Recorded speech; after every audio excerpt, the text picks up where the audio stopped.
For Action News, I'm Anna Samovska. Glucosamine is all over the news today, and depending on the headline and what you read, you may conclude that worms tend to live longer when exposed to glucosamine, or that mice live 10% longer when fed glucosamine, or perhaps that you may live 8 years longer if you take the stuff. But here's why Action's Dr. Josh Bloom says you shouldn't be running out to the nearest vitamin shop just yet. A recent study has unleashed some numbers that suggest glucosamine may contribute to a longer lifespan in mice and worms. Researchers fed glucosamine to 100-week-old mice and saw their survival time go from 145 weeks to about 157 weeks. But a closer look at the graph provided shows a different picture.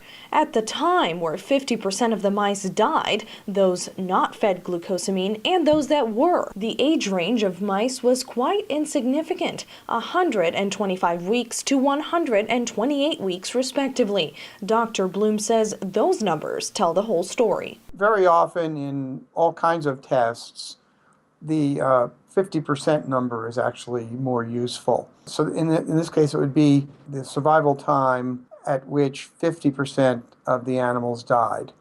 And if you look at that, the numbers of the glucosamine-fed animals and the controls are really identical.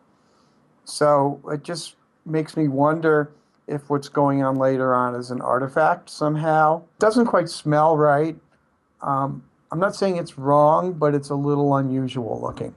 And although worm studies are a good tool in screening for effects, their relevance to human health is just about zero. There's nothing wrong with using worms or even viruses or bacteria for a primary screen, because you can test lots of compounds. You don't need all kinds of animals around. And this is a typical way that drugs are discovered. You're starting with something small and then you work up to something larger, like an animal model.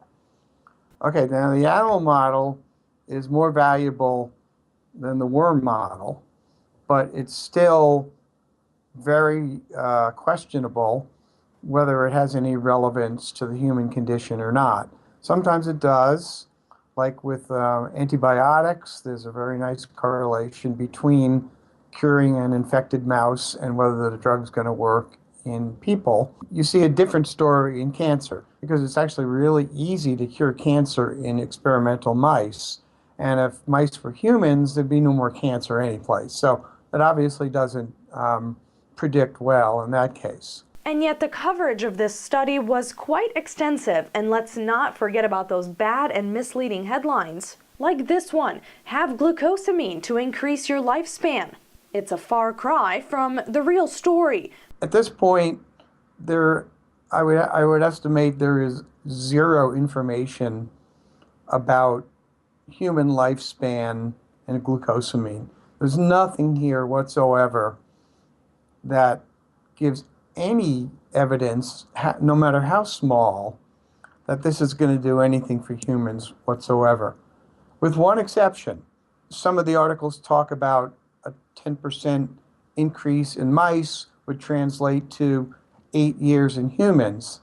So I think some humans will survive 8 years more, and those are the guys who are selling the glucosamine, because they're going to be living in Hawaii overlooking the Pacific Ocean without any stress in their lives. So there's the 8 years. To read more on this story and others, you can head to our website, acsha.org. That's acsh.org. And while you're there, don't forget to also sign up for your daily dose of news delivered right to your inbox. For Aksha, I'm Anna Samovska.